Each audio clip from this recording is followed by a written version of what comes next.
Week 4 of the NFL season is here.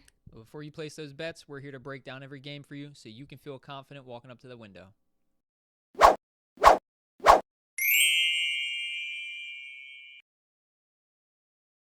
What's up, guys? It's the Odds Couple. I'm Taylor. I'm Sam. We're here with Week 4 picks and predictions again. So we're going to recap Week 3 just a little bit, talk about it a little bit. So how did we do?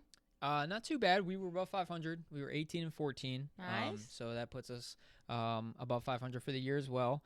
A couple things here and there. Maybe if Sean McVay actually runs the ball, maybe at all, especially when his pass blocking was awful. Then maybe the Rams cover or at least hit that over. That would have been nice. But, it goes like that sometimes. So, couple crazy games. Dolphins setting oh, my gosh. They set a record. Yeah, we talked about that. It's the highest score since 1966. If you watch our fantasy advice video, you'll know that. That might be the only stat I can ever remember. But a couple wild games. But overall, not too bad. No, not too bad. We made some money.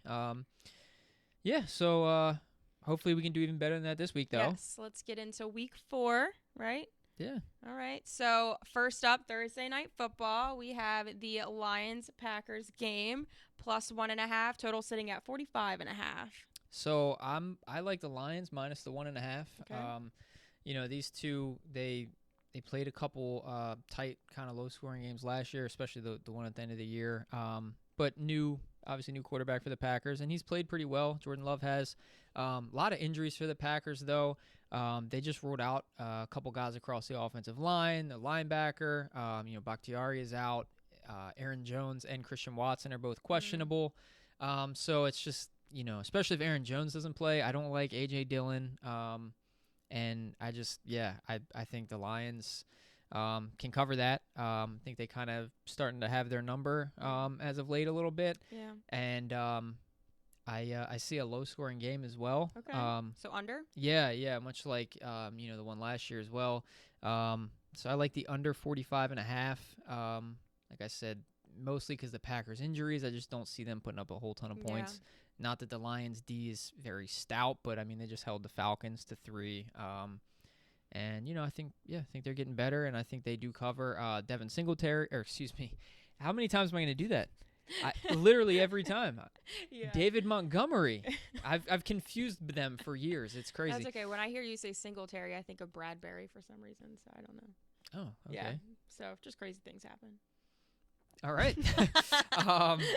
But David Montgomery, apparently they're optimistic that he's going to be back.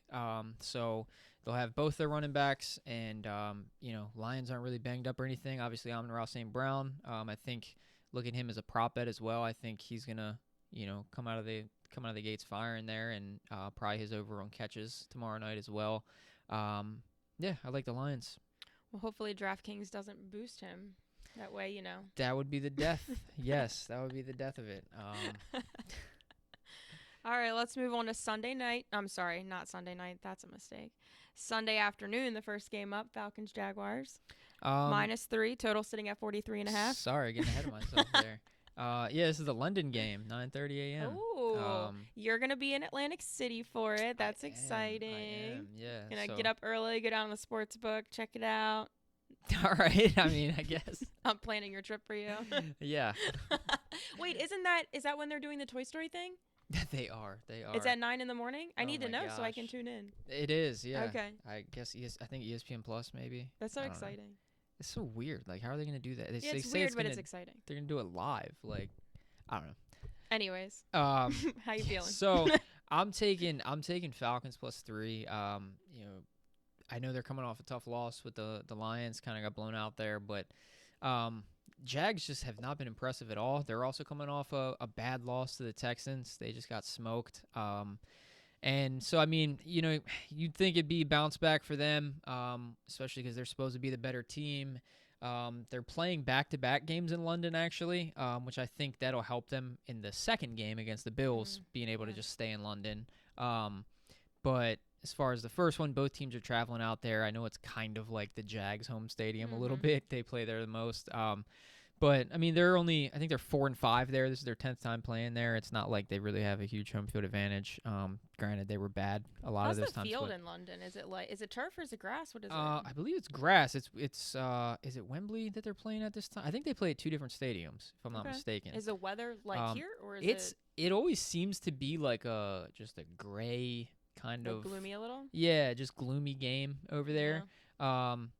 From my recollection of the games that I've watched there. But yeah, I mean the field, maybe if it's, I don't know. I always just picture it as like gray, not necessarily raining and stuff. So I'm not really sure, to be completely honest with you.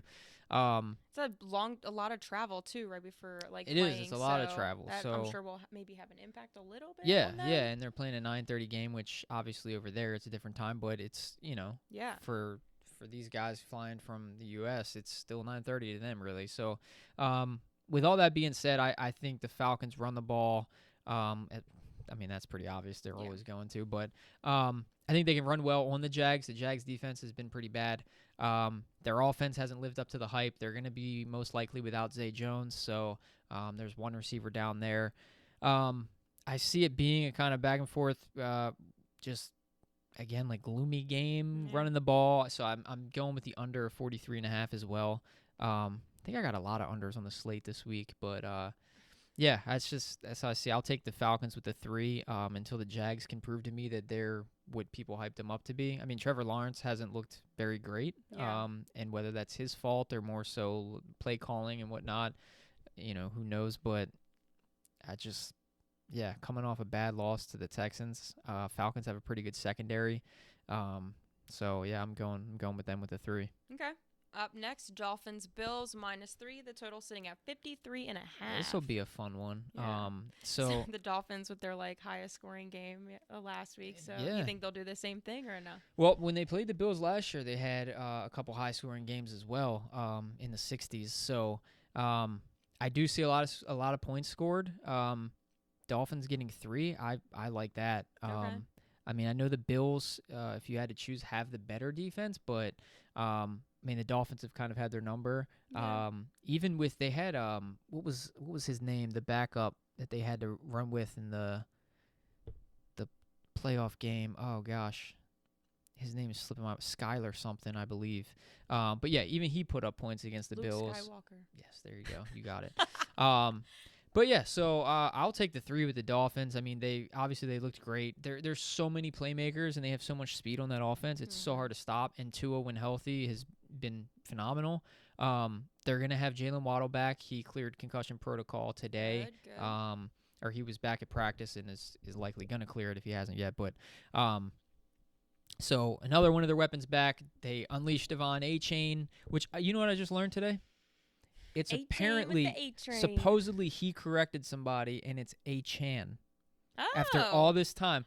And I forgot to tell you. All these videos we watched to, get his pronunciation right. All these videos that you put out saying A-Train or whatever the... A-Chain with the A-Train. There you go, yeah. Well, evidently you can't say it now. So wait, how do you actually say it? A-Chan, like Jackie Chan.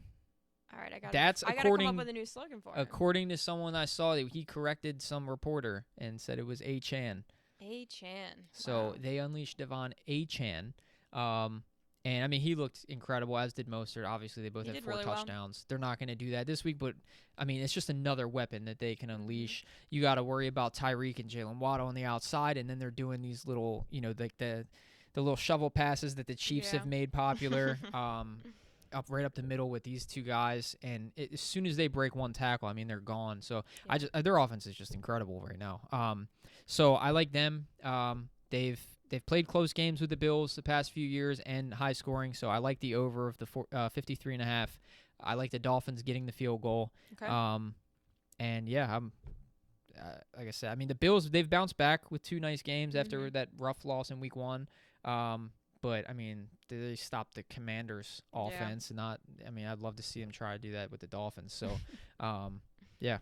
All right, up next, Steelers Texans +3. The total sitting at 42.5. A little bit lower total. Yeah, so I like the Steelers. I know the Texans have looked pretty good this year. They've played tough. Especially especially last week, really. But even in the Ravens, they kept it close for a while. The Colts kind of took it to them a little bit, but C.J. Stroud has looked good in really all the games. And I see it coming to an end. His like string of good games, especially if you like have him for fantasy or whatever. But the Steelers defense, I think they get after him. Their offense started to click last week. And George Pickens has started to look good and pick it up. They still, George Pickens pick it up. There you go. Yeah. Jalen Waddle, not Jalen Waddle, Jalen Warren and Najee Harris. Yeah. I think run the ball. I don't love Najee Harris, I'll be honest with you. Yeah. I wish Jalen Warren would get the ball more, but it's just another playmaker. I like when they kind of throw him some screens and stuff. He always seems to kind of break one big. I do, like I said, like Pickens, and so I think their offense is going to do enough, is what I'm saying, and their defense just completely shuts them down. I do see it under of the 42.5. Okay. I just, again, with that Steelers D, I see them, could be a 20-10 game or 20-7 game, something like that. Yeah, not too crazy high. Yeah, I don't think their offense is going to go gangbusters, but I think they're going to stop the Texans' running backs, and because, Dameon Pierce really hasn't done anything this year. That line really hasn't been great for him. And then I think C.J. Stroud kind of comes back to earth a little bit. So Steelers in the under. Okay. Up next, Rams Colts -1.5. Total sitting at 46.5. So Rams have struggled versus the run, and Anthony Richardson will be back this week. Zach Moss has been really good this year.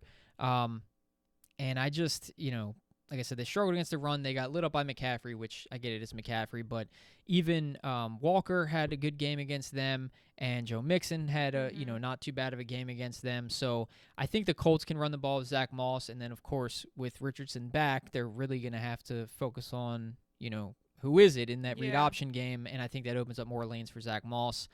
I also Colts have scored 21 or more points in all three of their games. So I do. I just don't. I don't know. I don't trust Matt Stafford though to keep up with it. So this one's honestly it's a tough one, but I'm going under of the 46.5. Okay. But the Rams line just did not look good last week. Yeah. So I think the Colts run it and kind of neutralize Aaron Donald a little bit with that. Hopefully they don't have to get into a drop back game because then obviously Donald could wreak havoc. But only give him 1.5. I'll take the Colts laying that, and I'll keep it under 46.5 with a lot of trying to run the ball. Hopefully, for the Rams' sake, McVay gets back to running it with Kyron Williams because, he had numerous opportunities near the goal line and kind of blew it against the Bengals. Yeah. So, Colts -1.5 with Richardson back and staying under that 46.5. All right. Up next, we got Vikings Panthers +3.5. Total sitting at 45.5. I'm going Vikings -3.5. Okay. I think they finally bounce back and get a win here. Panthers have looked good, obviously. Better than they have. They've looked good at times, I should say. Not necessarily look good. They still lost by 10 last week. I just, Bryce Young is coming back. I do like, Adam Thielen getting more involved and whatnot. Their offense hasn't been atrocious. I don't trust Miles Sanders. I still don't care for him much. I don't think they do enough to score on offense to keep up with the Vikings because the Vikings, obviously, they don't have a good D, but they've got a phenomenal offense. They're going to throw the ball around. I think the Panthers have trouble stopping that, and I like the Vikings by a touchdown in this one. So I'll lay that 3.5. And for the total, what did you say it's at right now? 45.5. Yeah, I'd probably have to lean the over on that. Okay. I think the Panthers can do enough just based on the Vikings' D being so bad. Yeah. So I'd probably lean the over on that one because, the Vikings will be in at least the high 20s, I think. And, Panthers, I think they can kind of hang around. Bryce Young being back again, like I said, and the Vikings' D just being so bad. So Vikings -3.5 and the under. I'll lay the over, points of the Vikings and take the over on that one, yeah. Okay. Up next, Buccaneers at the Saints -3. Total sitting at 40.5. I'm definitely taking the Saints in this one. I was just gonna ask about the Bucs because you had said you like them. I did for the year. I think they were underrated. I think that Losing Tom Brady isn't as big of a deal as people made it out to be. I even took a flyer on them for the division. But that being said, I just think the Saints D shuts down Baker. Okay. He's really relied on Mike Evans this year, which is great. Like, again, for fantasy purposes and prop bets and that stuff, because we've liked him all year. Yeah. And we saw that, we predicted too that he was going to be underrated and undervalued. So, but that being said, Marshawn Lattimore always shuts down Mike Evans. If you watched our stardom sit-em column for fantasy, you see that Mike Evans has just been, it was like he didn't have more than 4 catches since 2018. So he always shuts him down. The Saints will cover this 3, and they're going to completely shut down the run game with Rashad White as well. Okay. Something else we mentioned in our fantasy stardom sit-em, they've just completely shut down running backs, and they just, even though Jameis Winston will be starting, which is Derek Carr really that great? No. But, hopefully Jameis doesn't make any mistakes. As long as he doesn't, I don't see Baker Mayfield and that Bucs offense doing anything against the Saints. I think they cover that 3, and it does stay under the 40.5 though, because again, I don't think either offense is going to be great with Jameis, and then the Saints D just kind of keeping the Bucs in check. Yeah. I'll definitely take that under, but I would have to lay the 3 with the Saints. Okay. All right. Next, Commanders. Alvin Kamara back as well. Sorry. With the Saints, Alvin Kamara back, and the Bucs run D. Oh, okay. Has not been good. I know the Eagles have a phenomenal line, but DeAndre Swift just ran all over them. Yeah. Kamara coming back, I think, gets involved a lot, and I gotta go Saints. Okay. Next, Commanders Eagles -8.5, total sitting at 44.5. So I'm going Eagles. Washington has just been.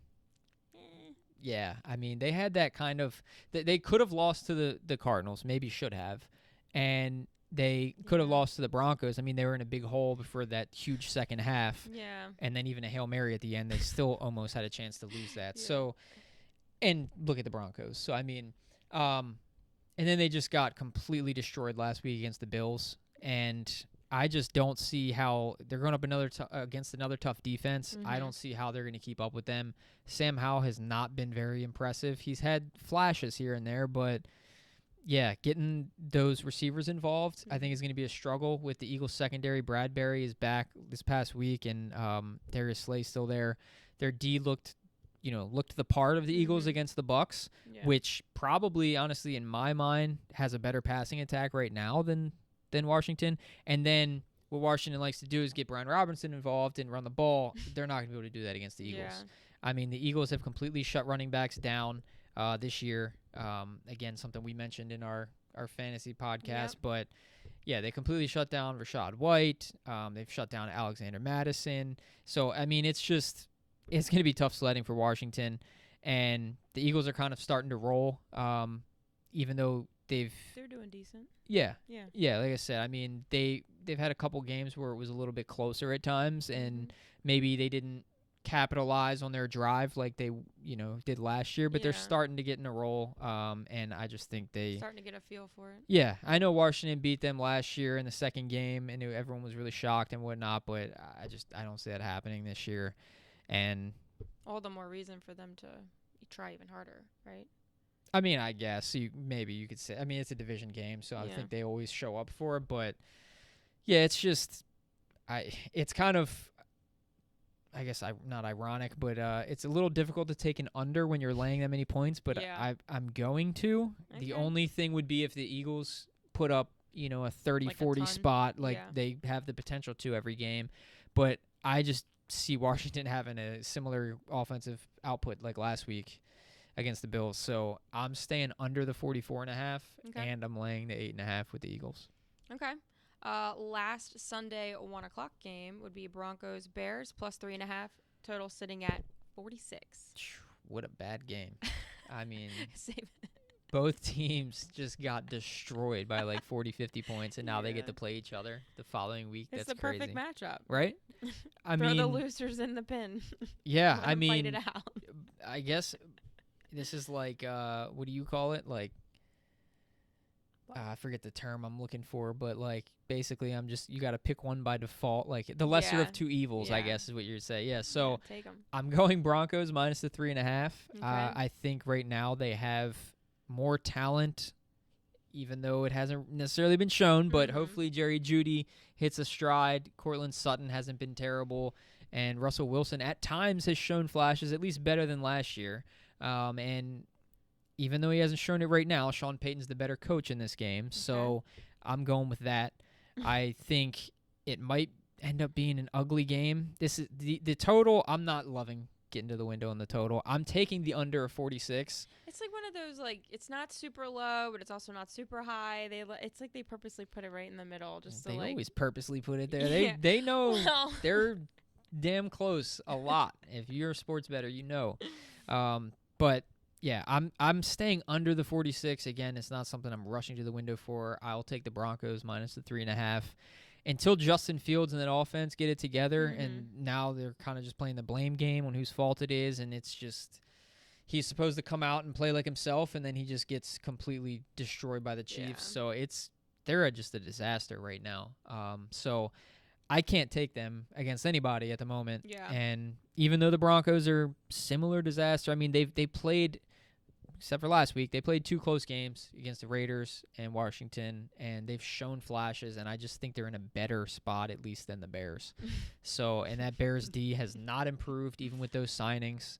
So I'm going Broncos minus the 3.5. I actually do think that Russell Wilson and those receivers have a good day, and Javonte Williams can run all over the Bears like everyone else has. So, yeah, I just like more of what I see with the Broncos if I have to choose one. So, all right. Well, let's get into the Ravens-Browns game, minus 2.5. Total sitting at 40.5. Yeah, so I'm liking the Browns minus the 2.5.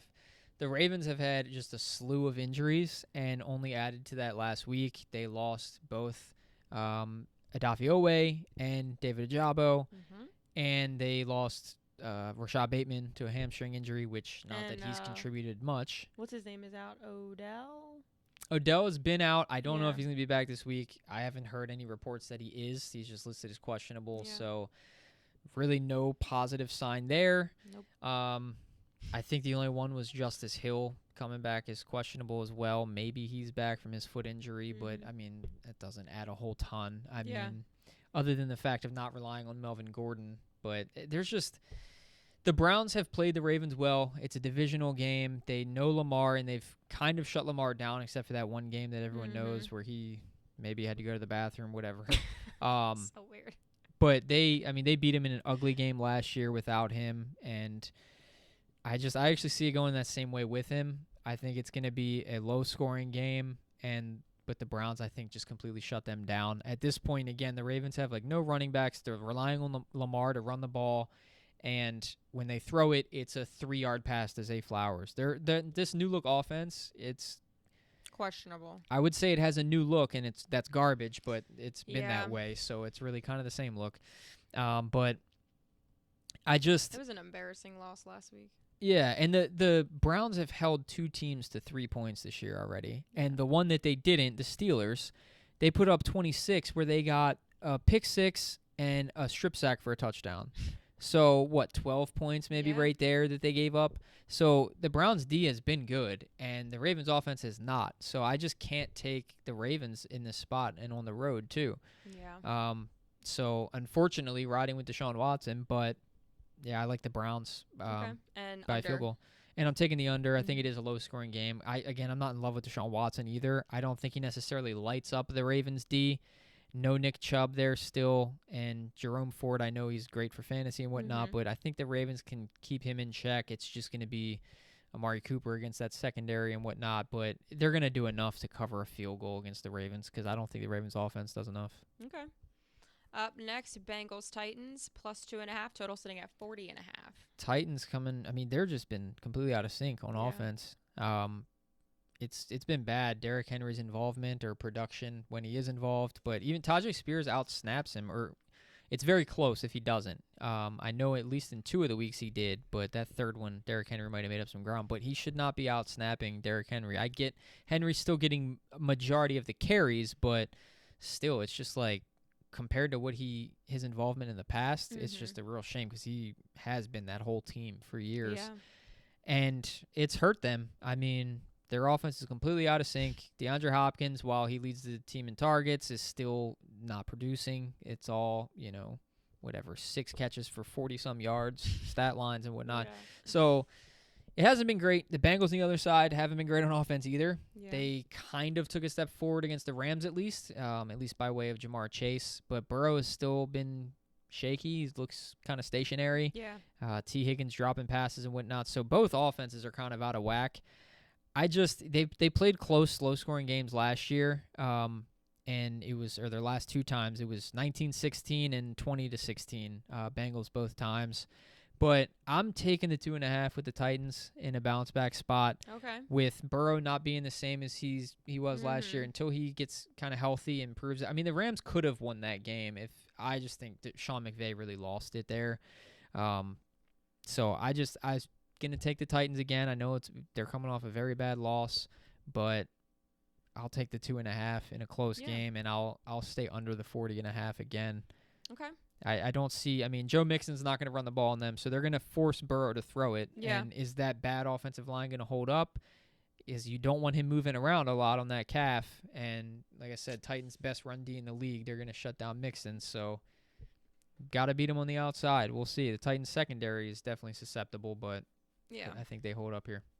All right, up next, Raiders-Chargers, -6, total sitting at 47.5. Yeah, I do. I like the over, first off. I mean, both the Chargers have a great offense and a terrible defense. So, I mean, that said, and then the Raiders can put up points on them, of course. So that's right off the bat, I like the over. Raiders don't have a good defense. So I also do like the Raiders with the 5.5, though. Divisional game. Sorry, as our dog comes and makes an appearance. Harley. Who you picking, Raiders or Chargers? So, yeah, divisional game. Chargers, they just seem to always be in close games, and these two teams have played close in the previous years. Mike Williams just tore his ACL, so he's out. So Josh Palmer has to move into that second receiver slot. Quentin Johnston hopefully gets some more work there. And then keep an eye, of course, on Austin Eckler. Of course, that helps the Chargers. That boosts them because Joshua Kelly is just bad. He really is, but he's just a below average back. So if Eckler is back, of course, that helps the Chargers. To me, I think it helps my over, honestly, but I still think the Raiders keep it close, at least within that 5.5, and could potentially upset them. All right, you got to stop, girl. They could potentially upset them here, and but I'll definitely take that 5.5, and I'll take the over. All right, so you're taking it at 5.5. That's interesting. The line moved. It was at 6 when I got it. Oh, I put 5. Okay, well, I'll take the 6. Put me down for 6. Funny how these lines move like within a day or so. I'll take the Raiders with the 6, and like I said, honestly, I could see it being an upset spot here. I mean, the Chargers could be 0-3 if the Vikings handle that at the end better. That clock management there, the Chargers could be 0-3. That defense has just not been good, and I think Josh Jacobs bounces back with a good game this week, finally. And can run all over them. And then, of course, they got Devontae Adams, Jacoby Myers there. I think it is the Raiders put up some points. It's a high-scoring game, and I think the Raiders stick within the 6. Okay. But thank you for that extra half point. That could be huge. I say sometimes that it works in your favor. Absolutely. All right, next we have Patriots-Cowboys, -6.5, total sitting at 43.5. And Cowboys with a bad game last week, huh? Yeah. Gosh, I know the Cardinals have played tough, but there's no excuse for losing to them when you're supposed to be a Super Bowl contender. Trayvon Diggs evidently is a bigger loss than you would think.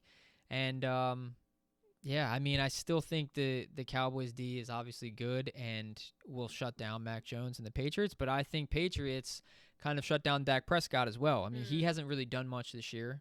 And granted, that D has done a lot in their wins, so he hasn't had to. But it's still Dak Prescott where he's going to make big plays and he's going to make plays that just leave you dumbfounded. So I don't trust him against a good Patriots defense, and I think the Patriots at least keep it within the 6.5. Is that one right this time? 6.5. You got it. I can't get 7. No. Okay, I'd love to get 7, but maybe the lines moved. I should probably check it live. They always move, so definitely keep an eye on them.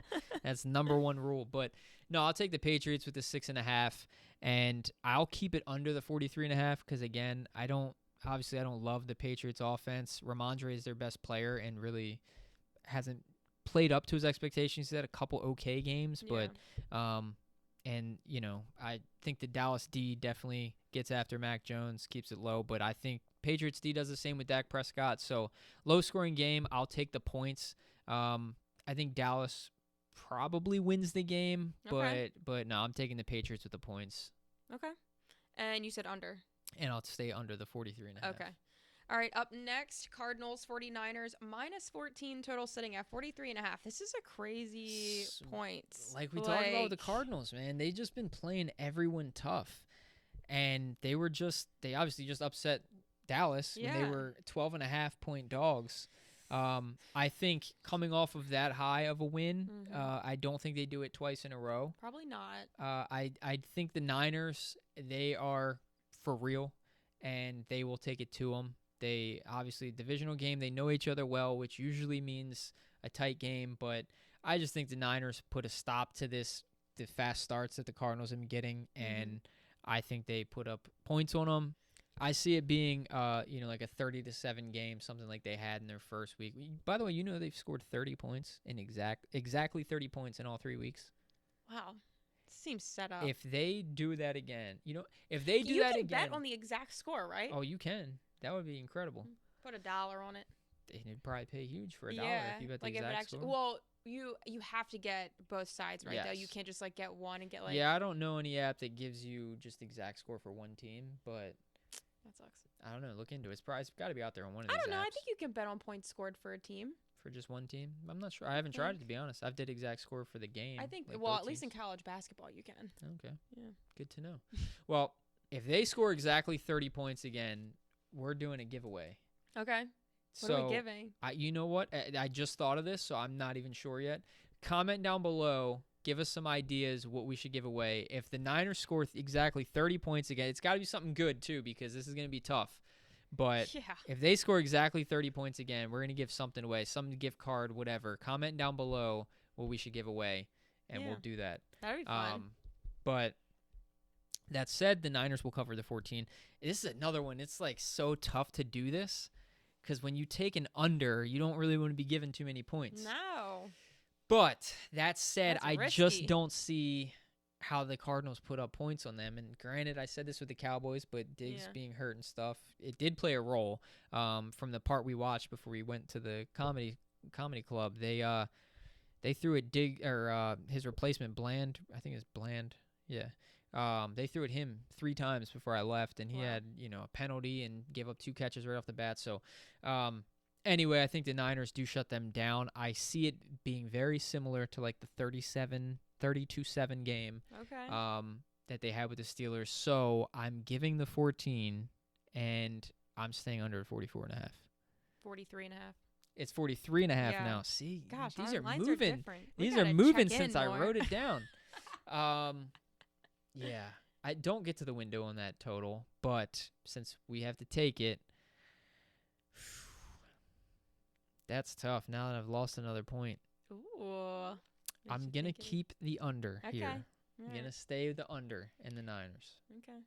By the way, side note, he mentioned the comedy club. We went and saw Nate Bargatze. I want to say it right because I always botch it. Go see him. He is amazing. He's hilarious. Absolutely. It's rare to find a comedian that doesn't cuss but can still be funny. He's not super vulgar, doesn't talk about anything really that inappropriate, but he's just hilarious and we love him. So, I mean, we like other comedians like Bill Burr and stuff, but there's he's just not rare. many people that can keep me from checking my phone when football is on. Right. And we went and saw it during the second half of the Sunday 4 o'clock game, games and into the Sunday night game. So I didn't even check my phone until after we got out, did I?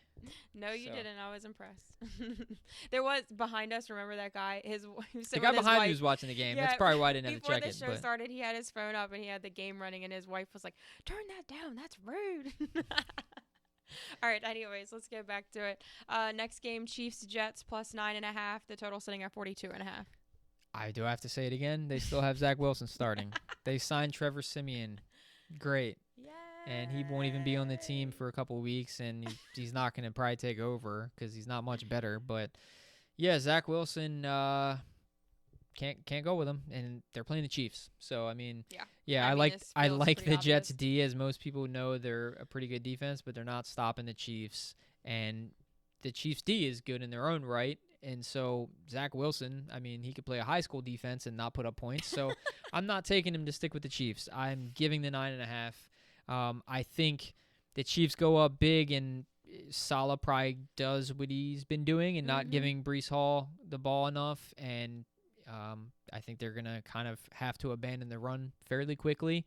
I think with the potential turnovers of Zach Wilson puts them in a bad spot, and the fact that they have to throw the ball a ton, maybe they'll break a couple and get some points to help that total. So I will go over the 42.5. Obviously, I think the Chiefs are going to make up most of that.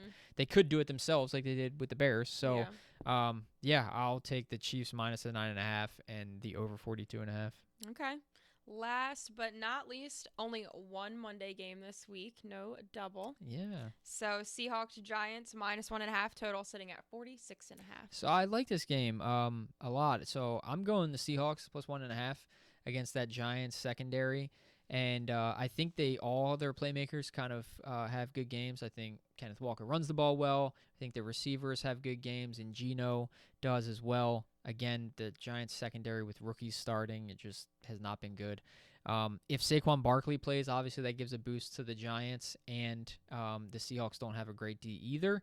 So I think Daniel Jones might have a decent game, and they can put up points. So I do like the over, especially if Saquon plays. But and they're 1-2 already. So if he's close, he's probably going because they can't really afford to go 1-3, especially in that division. So that said, I do like the Seahawks getting the 1.5. I think they win the game outright, but I'll take the point, obviously. And I think it goes over that 47.5. I think both defenses play like they've been playing, and they put up points. Too. I have 46.5. Fantastic. I'll take it. So I got to stop writing these down more than 15 minutes before the show, I guess. So fantastic. So 46.5. Yeah. I will definitely take the over then. That one moved in my favor, so that's good. Seahawks are still 1.5? Yep.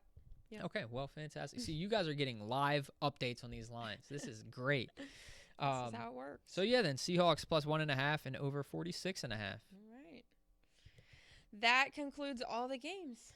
Oh, okay. Wraps it up. That's it for us. Yeah. I felt like a kind of a quick one. No, I guess did go quick. It's about the same length, but okay. That's what she said. Oh, sorry. Wow. Gotta cut that one out. Yeah, so let us know, guys. Do you like our picks? Do you agree, disagree? Who's your favorite pick of the week? Yeah, and don't forget, we have a giveaway if that 30 points is scored, so that's always fun. Absolutely. All right. Well, guys, don't forget to like, share, subscribe, do all that good stuff. Comment, Yeah, have fun. Definitely. We'll see you on the next one. Be sure to follow our Instagram as well. We'll try and get, any kind of updates out there with line changes that we've been facing, obviously, and keep an eye on the injuries and whatnot. We'll try and update you guys. So. Yeah, and I think one more thing I just want to add is we've been kind of talking about doing maybe an episode about player props. So maybe comment and let us know if that's something you'd be into, because we like to take player prop bets sometimes, and it's fun. Yeah, for sure. They don't always work out in our favor, but they're still fun to root for. Yeah, absolutely. Yeah, I love doing props. So yeah, we could do an episode like that as well. Let us know what you guys think. All right, bye guys. See ya.